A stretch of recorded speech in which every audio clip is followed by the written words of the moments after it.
The year is 1994, and imagine you're Andres Escobar in the World Cup faced with three options. Choose the wrong one, and your team gets eliminated. Well, he chose the worst possible option, which was number 3. 5 days later, he got murdered for doing so. But how did we get here? This is the story of Andres Escobar.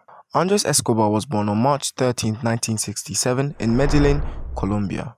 In a time of war and conflict in Colombia, due to the presence of Pablo Escobar and the emergence of drug trafficking, Andres used football as an escape from reality. From a young age, as most children do, he fell in love with football and started training with his local team. His parents, Maria and Dario Escobar, recognized his passion and supported his dreams, and his dedication paid off when he was recruited by Atlético Nacional, one of Colombia's biggest football clubs, in 1985. From the get-go, he started impressing in the youth academy, and in 1986 he got called up to the first team, where he would not only showcase his exceptional skills on the field, but will also reveal the character and determination that will later define his career. His combination of defensive prowess, tactical intelligence and leadership qualities as a centre-back marked him as a player with immense potential. Under the guidance of seasoned professionals in the team, Andres honed his skills and matured as a player. His time at Atlético Nacional came with a lot of success as they won the league in 1991 and finished runners-up in 1988, 1990 and 1992. As the team's roster boasted a blend of seasoned veterans and emerging talent such as Andres, this created a formidable force in Colombian football. Escobar's performances on the field earned him the respect and admiration of fans and teammates, as well as catching the eye of the national team selectors, as he soon would make his debut for the Colombian national team.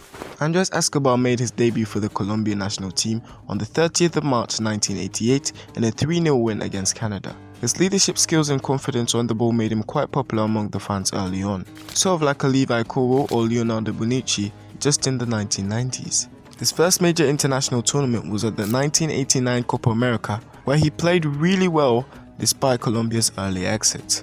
The same year he also played in the 1990 FIFA World Cup qualification, where the Colombians were the winners of Group 2 ahead of Paraguay and Ecuador, but had to play the Intercontinental Playoff against Israel since it had the worst record among group winners. Colombia won 1-0 over 2 legs and qualified for the 1990 World Cup. As excitement was building in Colombia ahead of their second ever World Cup, pressure was on Escobar and other star players such as Carlos Valderrama and René Higuita to deliver.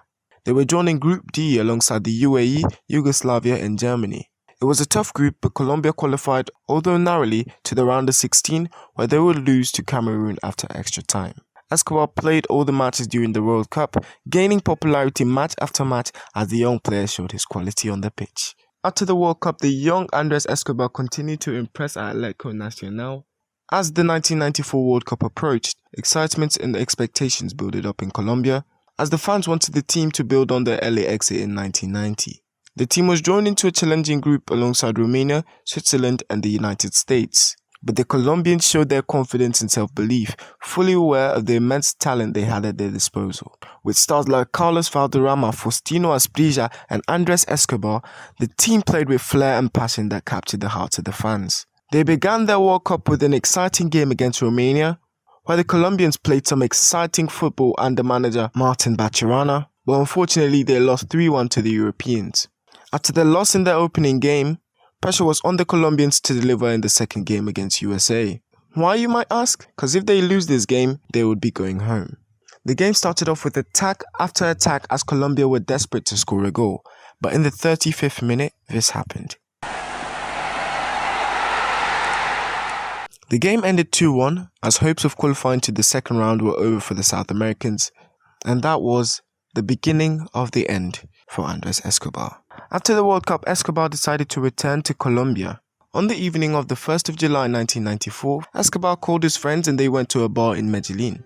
Shortly afterwards, they arrived at the El Indio nightclub and they split up. At approximately 3 o'clock the next morning, Escobar was alone in the parking lot of El Indio, and in his car, 3 men appeared. They began arguing with him about how he made the worst possible decision against USA. It got so heated that 2 of the 3 men took out handguns and Escobar was shot 6 times with a .38 caliber pistol. The group then drove away in a pickup truck, leaving Escobar to bleed to death. Humberto Castro Munoz, a drug cartel bodyguard in Colombia, was arrested the next day after confessing to the killing of Escobar. Castro also worked as a driver for Santiago Galón, who had allegedly lost heavily betting on the outcome of the game. He was found guilty of Escobar's murder as well in June 1995 and was sentenced to 43 years in prison.